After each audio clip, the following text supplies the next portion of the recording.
Dyne ఇన్ బార్ pitch పై టాస్ గెలిచిన క్రికెటర్. పూర్తి వివరాలకు చదవండి రేపటి సాక్షి దినపత్రిక.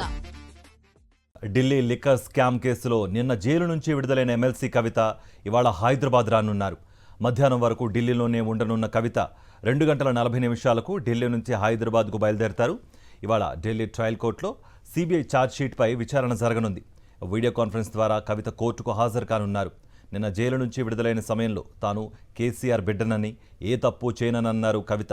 తనను ఇబ్బంది పెట్టిన వాళ్లు మూల్యం చెల్లించుకుంటారని, ఖచ్చితంగా వారందరికీ వడ్డీతో సహా చెల్లిస్తామని శపథం చేశారు.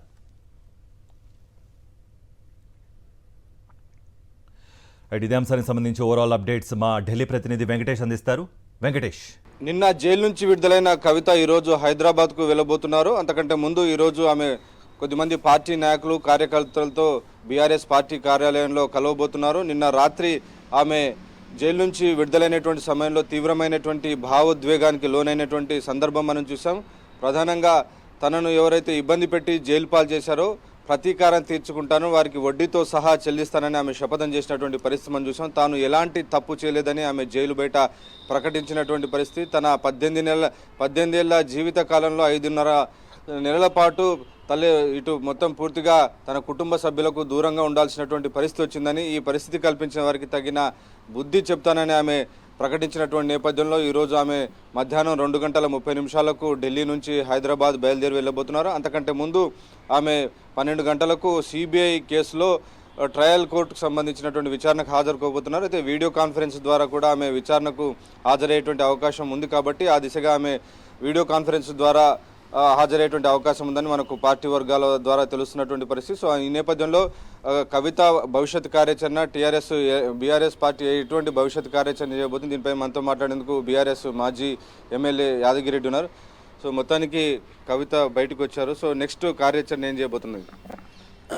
ముందుగా మీడియా ప్రతినిధులందరికీ కూడా ధన్యవాదాలు. నిన్న ఆడబిడ్డ ఆవేదన దాన్ని రికార్డ్ చేసేందుకు వచ్చినటువంటి అందరికీ పేరు పేరున అభినందనలు. కూడా ఒక ఆడబిడ్డను క్షేత్రంలో ఎదుర్కోలేని ఈ భారతీయ జనతా పార్టీ కేంద్ర ప్రభుత్వము జైల్లో పెట్టి ఎలక్షన్స్కి పోవాలి అని చెప్పి కుటిల బుద్ధితోటి పోవడం అనేది యావత్ దేశము గర్హిస్తున్నది, బాగా తీవ్రంగా పరిగణిస్తున్నది.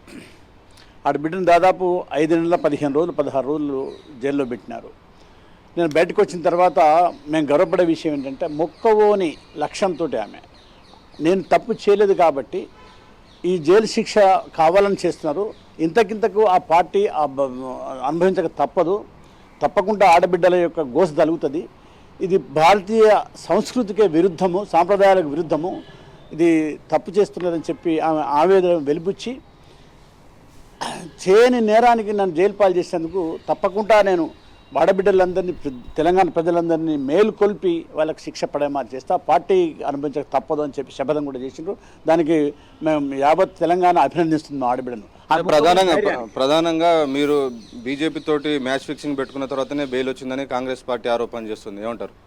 అట్లంటే అరెస్టే చేయరు కదా, అట్లంటే ఏ నెలకో 15 రోజులకు వదిలిపెడతారు కదా. 5 నెలల 15 రోజులు ఒక ఆడబిడ్డను జైల్లో పెట్టాల్సిన అవసరం ఉండదు. అది కాంగ్రెసు దిగజారుడుతనానికి నిదర్శనం.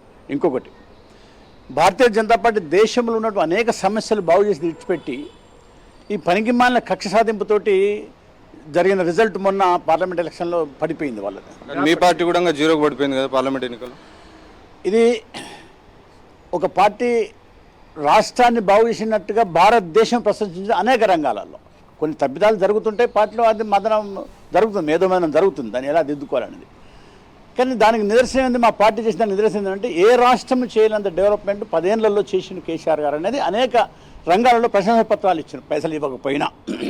అది దేశం సాక్షి ఉంది. కొన్ని తప్పిదాలు జరుగుతుంటాయి పార్టీలో, దాంట్లో తప్పుడు నిర్ణయాలు జరుగుతుంటాయి, దాంతో జరగవచ్చు, దాని మేధోమదనం జరుగుతుంది. ఇప్పుడు బీఆర్ఎస్ ఎలాంటి కార్యాచరణ తీసుకోబోతుంది? కవితకు క్రియాశీల పాత్ర ఇస్తారా? ఇప్పుడు ఆమె ఎమ్మెల్సీగా ఉన్నారు, ఇంకేమైనా క్రియాశీల పాత్ర పోషిస్తుంది? ఆమె ఒకటే శపథం చేశారు, వడ్డీతో సహా చెల్లిస్తా అంటే, దాని అర్థం ఏంటి? చేరి నేరానికి శిక్ష అనుభవించిన కాబట్టి తప్పకుండా ఆడబిడ్డగా ఒక 18 ఏళ్ళ ప్రజా జీవితంలో ఉన్న ప్రజా సమస్యలను చూసినామే తప్పకుండా ప్రజలకు నన్ను దూరం చేసే ప్రయత్నం చేసిండ్రు, అభండం మోపే ప్రయత్నం చేసిండ్రు, తప్పు మోపే ప్రయత్నం చేసిండ్రు. కాబట్టి తప్పకుండా ప్రజల్లోకి వెళ్ళాలి, ప్రజలు మేల్కొల్పాలి, వీళ్ళైనటువంటి కుటిల బుద్ధిని ఎండకట్టాలనేది శపథం చేసిండ్రు. అది ధర్మం. అది క్రియాశీల పాత్ర ఏమైనా ఉంటుంది ఇంకా యాక్టివ్ రోల్? తప్పకుండా పార్టీలో ఆలోచన చేసి తప్పకుండా కేసీఆర్ గారు పార్టీ నిర్ణయం తీసుకుంటుంది.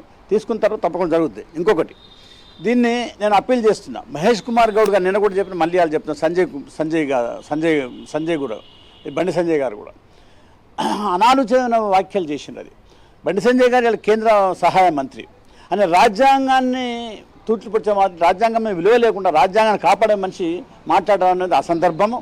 అట్లనే మహేష్ కుమార్ గౌడ్ ఒక పార్టీ వర్కింగ్ ప్రెసిడెంట్గా ఉండి కూడా ఆయన బాధ్యతారహితంగా మాట్లాడు.